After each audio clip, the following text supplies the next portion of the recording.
Mano বেশি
কি নাম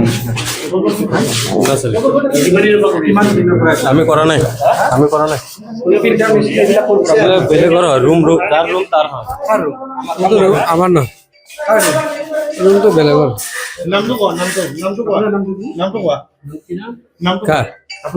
মোৰ নাম জিয়াৰুল মোৰ নহয় এইটো ফ্লেট আমাৰ ইয়াতে না তলৰ পৰা আনিছে কিয় নিলে আপোনাৰ তেওঁক চিনি পায় না আপুনি লগৰ হয় চিনি পাওঁ কি নাম তেওঁ কি নাম সাহিল ক'ত ঘৰ সাহিল কি লিখে সাহিল ক'ত ঘৰ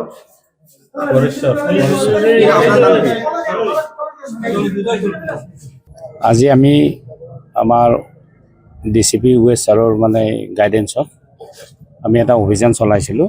এই অভিযানটোত প্ৰথমতে আমি 3জন ব্যক্তিক কৰায়ত্ব কৰিছিলোঁ। তাৰপিছত 4খন গাড়ী আমি চাৰ্জ কৰিছিলোঁ। তাৰ ভিতৰত এখন গাড়ীত মানে আমি বহুত জালি নোট আমি উদ্ধাৰ কৰা হৈছে।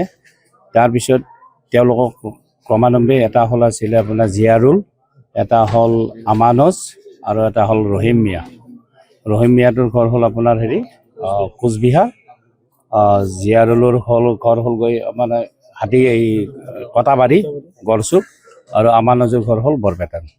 এই 3জনক সোধপোছ কৰাৰ অন্তত তেওঁলোকৰ লগত সাহিল এই মিলেনিয়াম এপাৰ্টমেণ্টত এই সাহিল ভাড়াতীয়া হিচাপে এটা ফ্লেটত আছিলে। তেওঁৰ ঘৰটো চাৰ্জ কৰা হয়। ঘৰৰ গৰাকী আহি দুৱাৰ খুলি দিয়ে। তাৰপিছত আমি চাৰ্জ কৰাৰ পিছত তেওঁৰ কোঠাত আমি জালি নোট প্ৰস্তুত কৰা বহুত সামগ্ৰী, লেপটপ, কাটাৰ মেচিন, প্ৰিণ্টিং মেচিন 3টা, টোটেল ঘৰৰ ভিতৰত জালি নোটো পোৱা হ'ল।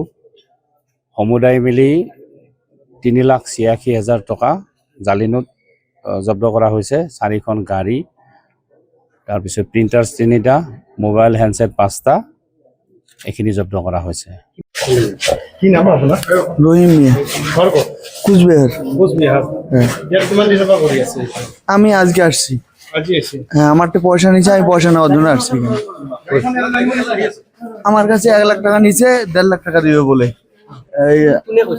এই হামিদ আনসারি হামিদ আনসারি হামিদ আনসারির বাড়ি এখানে আমাদের ওখানে যায়। যাওয়ার পরে আমার কাছে 1 লাখ টাকা নিয়ে 1.5 লাখ টাকা দিবে বলে আজকে 50,000 টাকা দেওয়ার কথা ছিল। তারপরে আর আমি টাকা নিতে আসছি ওর ওখানে, পরে আমাকে দেখা দেয় না। দেখা না দেওয়ার পরে ওনার একটা ওনার নাম্বার দিয়ে দেয় আমাকে। পরে ওনার সঙ্গে আমি কন্ট্যাক্ট করি, পরে কন্ট্যাক্ট করে আসি না এখানে আমি।